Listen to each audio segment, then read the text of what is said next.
Today's reading is 1 Peter chapter 4. Chapter 4, Stewards of God's Grace. Since therefore Christ suffered in the flesh, arm yourself with the same way of thinking. For whoever has suffered in the flesh has ceased from sin, so as to live for the rest of the time in the flesh, no longer for human passions, but for the will of God. For the time that is past suffices for doing what the Gentiles want to do, living in sensuality, orgies, drinking parties, and lawless idolatry. With respect to this, that they are surprised when you do not join them in the same flood of debauchery, and they malign you. But they'll give account to him who is ready to judge the living and the dead. This is why the gospel was preached even to those who are dead, that though judged in the flesh the people are, they might live in the spirit the way God does. The end of all things is at hand.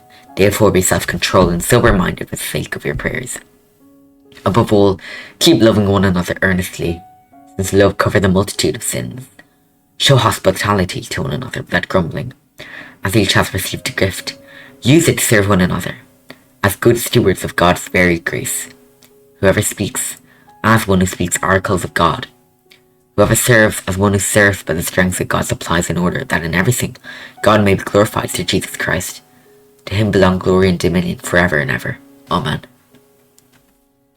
Suffering as a Christian.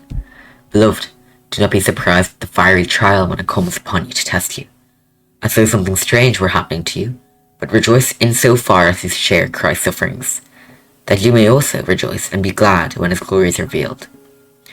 If you are insulted for the name of Christ, you are blessed, because the Spirit of glory and of God rests upon you. But let none of you suffer as a murderer or a thief or an evildoer or as a meddler. Yet if anyone suffers as a Christian, let him not be ashamed, but let him glorify God in that name. For it is time for judgment to begin at the household of God. And if it begins with us, what will be the outcome for those who do not obey the gospel of God? And if the righteous is scarcely saved, what will become of the ungodly and the sinner? Therefore let those who suffer according to God's will entrust their souls to a faithful Creator while doing good. This is the word of the Lord. Amen.